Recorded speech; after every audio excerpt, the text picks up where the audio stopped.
Mas eu quero falar sobre Xuca. Xuca, assim, simples, Xuca, assim, simples né? assim.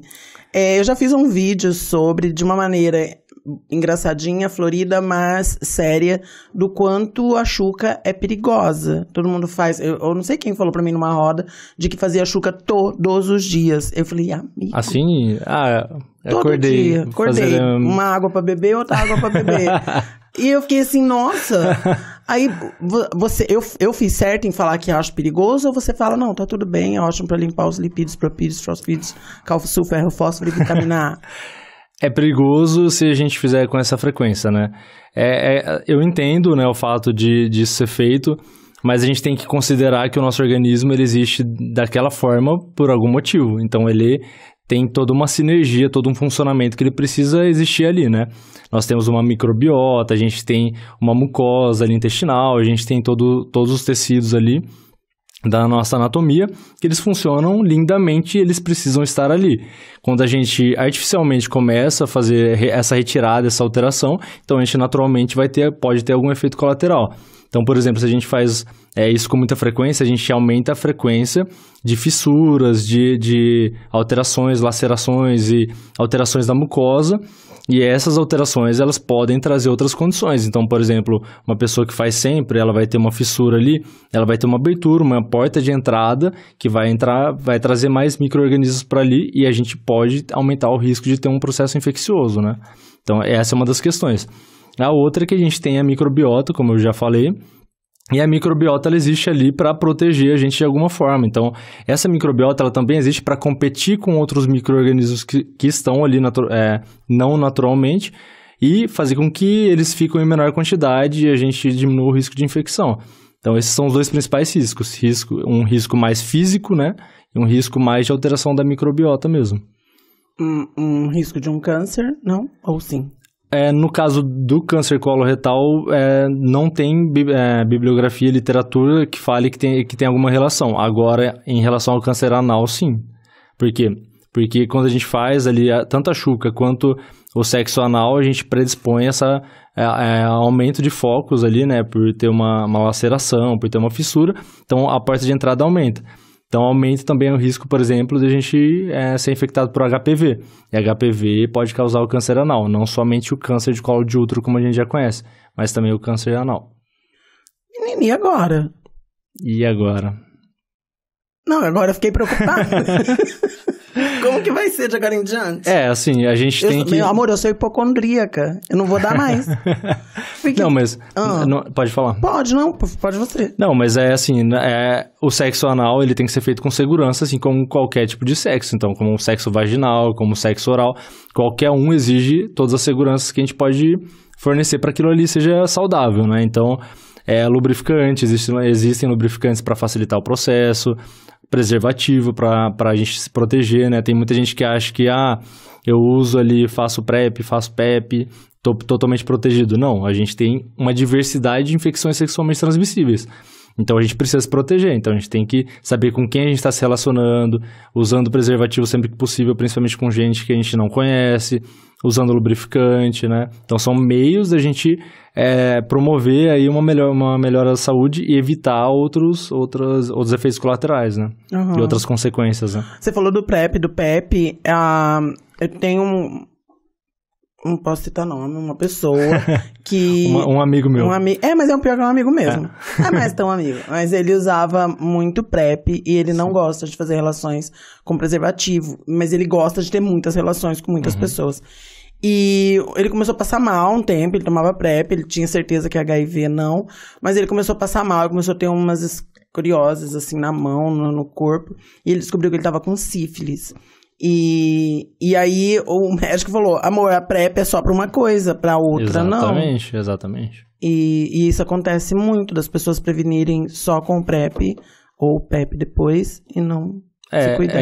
É como se a PrEP, ela desse um poder maior pra pessoa ali, estou imune, né? Beleza, você está protegendo contra o HIV. Então, realmente tem um potencial muito grande ali. Agora não protege contra tudo, né? A gente tem aí a sífilis, como você mesmo citou, que é extremamente grave, e as pessoas, elas não lidam com a sífilis como se ela fosse grave tanto quanto o HIV. É como se o HIV fosse a mais grave e o resto tá ali, se eu pegar eu trato, né? Felizmente a gente tem tratamento para sífilis, mas a sífilis é uma doença muito grave em diversas etapas, e se a gente não identificar, não tratar na hora correta, isso pode se transformar num quadro muito grave. E as pessoas não estão acostumadas a lidar com isso. Eu lido bastante com paciente infectado, com sífilis, assim, quase semanalmente, né? Então, a gente tem um número de pessoas infectadas por sífilis muito grande na nossa região. Só que a gente não encara isso como deveria encarar, né? Assim como a gente não encara pessoas infectadas por clamídia, por gonorreia, que causa uretrite, que causa cervicite, né? Os corrimentos aí do pênis, da vagina. A gente não lida com hepatite B, com hepatite C, como se fosse grave. Então, tudo isso é muito grave, né? A gente não tem que lidar somente com HIV. A gente tem que lidar com tudo isso junto, né? O segredo é não sair de casa. O segredo é ficar sozinho ali, não namorar. A vida inteira. Isso, exatamente. Então... Melhor coisa. E usar máscara em casa também. Você ficou ainda com sequelas da pandemia? Você falou da máscara, lembrei disso. Por exemplo, você tem sequela? Eu tenho com a mão. Tipo, eu fui agora ali, lavei a mão aí pra passar na porta, já pego um papel. Eu fiquei com algumas crisezinhas. Você ficou? Eu acho que eu não encaro isso como uma crise, eu encaro isso como um benefício pra gente, tá? De lavar mais as mãos, passar álcool em gel. Eu tenho álcool em gel agora no consultório, eu tenho em cima da minha mesa, deixo lá. Todos os lugares eu vejo que o pessoal deixa álcool em gel, todos os estabelecimentos têm álcool em gel. Então, eu acho que isso foi um ponto muito positivo. Apesar da pandemia ter sido muito triste, isso é um ponto que eu acho que é muito positivo pra gente. Ficou bom, né? Sim. Usar mais máscaras em ambientes onde elas devem ser usadas. Acho que isso ajuda bastante também. Voltando às ISTs, houve um momento, principalmente quando veio a descoberta do HIV/AIDS, que era se considerado que era uma doença vinda mais da comunidade homossexual na época, era citado assim. Hoje em dia, o HIV/AIDS, ele acomete pega outras pessoas, né? Que não são, eu já ouvi falar, por exemplo, de idosos que não querem se cuidar por questões de ignorância, muitas vezes, ou de falta de informação. E existe hoje uma classificação de quem mais tem ISTs em geral ou não? A gente ainda sabe que homossexuais ainda estão ali no topo, né? Em relação às pessoas que mais são infectadas. Mas a gente não pode mais lidar com isso como se isso fosse essa separação, né? Homossexuais têm um risco maior de infecção. Não. Pessoas que têm relações sexuais têm maior risco. Hoje está crescendo bastante o número de mulheres infectadas por infecções sexualmente transmissíveis, assim como você mesmo falou, os idosos, né? Porque é encarado como se na terceira idade ali as pessoas tivessem menos relações sexuais. E até na terceira idade encara-se como se você não precisasse usar preservativo ou outras proteções, porque, vou pegar a doença agora. Então está aumentando muito nessa faixa etária. Mas dizer que exclusivamente que homossexuais têm um número muito maior do que outros gêneros e outras orientações na nossa comunidade, aí eu já acho que a gente continuar propagando esse tabu, sabe, fazendo com que as pessoas continuem julgando como se só a homossexualidade tivesse ligado a essa questão, né? Por isso que eu perguntei pra você, naquela época era colocada como se fosse a doença gay, e aí hoje nota-se que casais, inclusive, pessoas casadas que acredita-se que há uma fidelidade entre os parceiros, acaba tendo mais ISTs porque existem essa infidelidade dentro da... Sim, com certeza. E falta ainda muita divulgação hoje, eu acho. Eu acho que nos anos 90, 2000, divulgava-se mais sobre maneiras de prevenção. Ou você acha que não estão fazendo isso? Eu acho que depende. Depende da... na minha opinião, assim, vendo do meu contexto como médico, eu vejo sim que a gente consegue divulgar isso bastante. Eu, principalmente, divulgo com muita frequência. Eu acho que talvez falte mais divulgações mais amplas, por exemplo, na TV, que ainda tem um acesso muito grande. E eu acho que como a internet foi muito popularizada, a gente tem até, né, essas informações ali. Só que tem muitas informações rolando e a gente, às vezes, acaba não prestando atenção nesse tanto de informação que tem. Então, tem informação, só eu acho que as pessoas não estão acessando corretamente essas informações ali, tá? Porque Bruno, eu acho que antigamente era assim, sei lá, entre uma novela, o comercial da novela, tinha a propaganda. Porque, como você disse, a televisão, ela difunde mais. Hoje em dia, por mais que tenha acesso à internet, eu fui agora pro Paraná e eu vi o quanto as pessoas ainda assistem muito SBT, muita Globo. E eu não tô aqui dizendo mal dessas redes, não. Só tô dizendo que eu achava que tava todo mundo na internet. E não, tem muita gente assistindo televisão. Mas eu não vejo mais a televisão fazendo isso. Eu não sei se é o governo que tem que impor ou se a televisão faz isso por conta própria. Mas eu acho que antes tinha mais divulgação para falar de métodos. Tá, entendi. Eu não sobre TV eu quase não assisto, não sei como que tá, mas eu entendo o que você tá falando. E assim, a gente... isso é uma política pública, assim, né? Parte do setor público também é fazer esse esforço para que isso seja divulgado. E eu acho que isso foi mudando ao longo dos anos, sim. A gente... eu lembro quando eu achei a TV, eu já vi várias propagandas de uso de preservativo. E na TV, não sei como está isso hoje. Mas pelo menos se você entrar no site do governo federal e até do governo estadual aqui, a gente consegue ter muito acesso à informação ali. Então eu tô falando pra você como uma pessoa que realmente não assiste TV, eu não sei como que tá. É que você é um médico, né? Então, tipo... Não é por isso. Pacientes, vocês que devam procurar. Mas na prática médica, assim, eu faço bastante isso. Eu divulgo bastante e dou um jeito ali de todo mundo sair sabendo pelo menos um pouco sobre isso. Até porque, como eu disse, a gente tem uma população mais contaminada do que eu esperava, né, na prática, assim. Aproveitando que a gente tá falando sobre mais divulgação... eu quero entrar no SUS, mas antes de entrar no SUS, eu queria... No SUS é ótimo, quero entrar no SUS. Mas antes de falar do SUS, eu queria falar ainda sobre a PrEP e a PEP. Tá. No sentido, você pode explicar a PrEP e a PEP, qual a diferença das duas? A PrEP é a profilaxia pré-exposição. Então, são para pessoas... ela serve para pessoas que têm ali uma vida sexual mais ativa, que sabe disso e quer se proteger.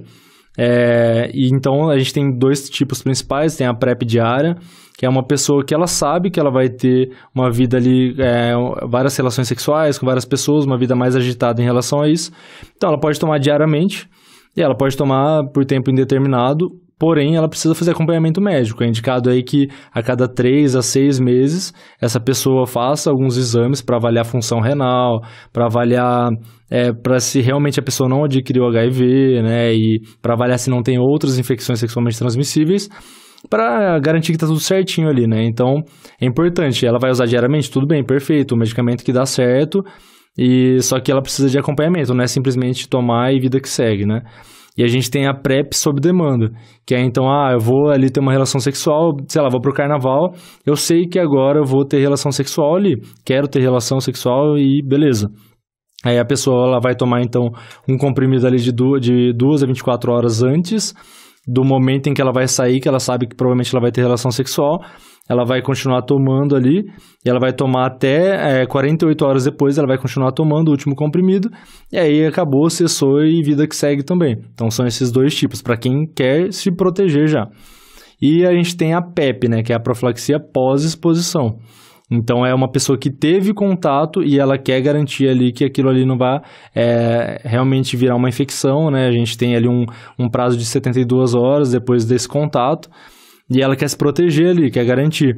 Então ela tem até 72 horas para entrar em contato com o centro de infectologia, ou unidade básica de saúde, ou alguma referência de saúde, para ela começar esse medicamento. Então são 28 dias que ela vai ter que tomar os antirretrovirais para garantir que ali, se ela tiver algum tipo de contato, que ela não desenvolva essa doença, né? Que ela não seja infectada e que posteriormente ela possa desenvolver a AIDS, né? Por que ainda não temos uma cura para AIDS, sabe? Para o HIV/AIDS?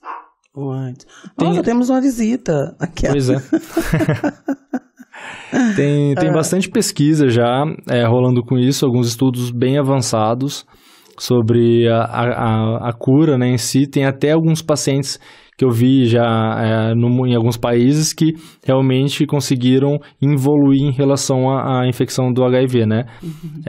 Porém, ainda acho que as pesquisas não são totalmente robustas assim, o suficiente para falar, não, realmente agora a gente conseguiu um meio para isso. O HIV, ele é um vírus também, né? E é um vírus ali que atinge principalmente as células imunológicas, e ele tem uma reprodução muito rápida ali, né? Então ele tem essa questão de um descontrole rápido ali nessa reprodução. Por isso que a gente ainda precisa de métodos melhores para conseguir fazer esse controle. Diferente de alguns outros tipos de vírus que o nosso próprio corpo às vezes dá conta, ou a gente tem já medicamentos aí que favorecem esse controle, né? A gente tem aí a gripe, tem hepatites, que a gente já tem alguns tratamentos estabelecidos, né? Eu também vi, eu acho que recente, agora eu adoro que eu falo que eu também vi como se fosse, mas deve ter sido alguma coisa rápida. Falando sobre isso, que já tinham criado uma vacina para a HIV. Eu já vi também, não fui a fundo, não vi exatamente como que funciona, mas eu sei que tem alguns estudos rolando aí sobre isso mesmo, sobre medicamentos, vacinas, para que exista tanta proteção, né? Então, quando a gente toma vacina, a gente faz aí a proteção, né? Para diminuir o risco da gente adquirir aquela doença. E quando a gente pensa em medicamento, é para a gente eliminar aquela doença, né? Então, são coisas diferentes. Então, tem estudos das duas formas, tanto para você eliminar a doença, ali, a infecção, depois de estabelecida, e a vacina para que diminua o risco da gente adquirir a doença, né? Você falaria como é que chama? Quem faz remédio é o quê? Os laboratórios, né? Antigamente falavam-se muito assim, a desconfiança nossa é grande, né? Antigamente falava-se muito assim, que já existia, ou já existe, algum tipo de vacina que poderiam curar certas questões, HIV ou até câncer. Só que os grandes laboratórios não deixariam, porque daí perderiam de vender o que tanto se vende hoje em dia. Sim. Você acha que isso é possível? Ou é teoria da conspiração? Eu acho que tudo é possível. Eu acho que algumas coisas aí podem ser teoria da conspiração. A gente tem que ter calma, tranquilidade, não ficar surtando por tudo. Não é tudo teoria da conspiração. Mas eu acho que tudo é possível, né? Até que a gente esteja ali, a gente tenha certeza ali, ou o máximo de certeza, né, sobre alguma coisa, tudo é possível. Então, tem o interesse da indústria farmacêutica, tem os outros interesses de todas as indústrias que precisam disso aí. E a gente tem que torcer para que isso não prevaleça em detrimento da saúde da população, né? Eu espero que isso não prevaleça, que a gente realmente tenha futuramente métodos para que a gente elimine ou pelo menos reduza muito a quantidade de infecção, né? Eu acho que foi numa entrevista aqui no Coincast que eu falei sobre câncer e eu questionei por que não teria uma vacina para o câncer ainda. E, inclusive, gente, depois eu vou tentar lembrar de colocar, tem 2 vídeos que podem complementar com esse. Um com a Ana Paula, que é de Oliveira, e a outra é com a Fabrícia Campos. Eu vou colocar depois o link aqui, mas vocês podem pesquisar, que eu acho que esses 2 vídeos vai agregar junto com a nossa conversa. Legal. E eu conversando, falaram que a dificuldade de fazer, por exemplo, a vacina para o câncer é porque o câncer é individual, né? Apesar de, vamos supor, sei lá, o câncer de mama, ele vem de uma forma individual para mim do que viria para outra mulher. Então, às vezes, a vacina em mim funciona, mas na outra mulher não, porque são células. E as células cada um tem a sua. Sim. Tem um pouco disso, né? A gente tem a característica genética ali, cada pessoa tem a sua. E tem as exclusividades dos cânceres em localidades diferentes do nosso corpo, né? Então, também tem isso. O câncer, de forma geral, ali, é um desenvolvimento acelerado de células em um local onde não deveriam estar, de forma básica, assim. Então, foi na mama, então são células que se desenvolveram naquela região da mama. Específicas, depois tem no colo retal, lá também, então são outras células. No pulmão, outra coisa, e por aí vai. Então, são células diferentes. Então, sim, quando a gente pensa em desenvolver alguma forma de retardar ou involuir esse desenvolvimento do câncer, a gente tem que pensar nas especificidades, sim, de cada organismo, né? Então, uma das limitações que tem para o desenvolvimento. Mas existem formas da gente conseguir retardar, não que existem do câncer já comprovado, mas existem meios de conseguir retardar de forma geral, senão a gente não conseguiria tratar praticamente nada, né? Porque tudo, quando infecta o nosso organismo, a gente está dentro de um organismo específico. Então, se infectou o meu corpo e se infectou o seu, por exemplo, são corpos diferentes, né? Então, isso. Então, ainda o que eu acho que a dificuldade é encontrar uma forma para que seja geral, né? Para que haja de forma muito semelhante em todos os organismos, né? Tem aquela história da época da clonagem que era dita, de falar assim, que se clonassem. Por exemplo, a Vera Fischer, que quando veio esse assunto, Vera estava em auge, ela é maravilhosa, incrível, mas era uma época que ela estava bem em ápice, assim, em auge. E aí, falaram e se clonasse a Vera Fischer, se o clone viria igual a Vera Fischer. E falaram que não, poderia vir que todos os genes, toda a genética é igual, mas se ela fosse criada num lugar onde só vendesse hambúrguer, por exemplo, ela ia ter outro tipo de vida, outro corpo, outra cara, outro tudo. Então, sobre a clonagem. E isso vale, igual você falou, do câncer, né? Às vezes tenhamos o mesmo câncer, mas temos vidas diferentes. Eles se expressam de forma diferente em cada organismo, né? Até por questões de alimentação e tudo. Bastante. E, inclusive, a alimentação tem bastante relação com o desenvolvimento de vários cânceres. A gente vai chegar nisso.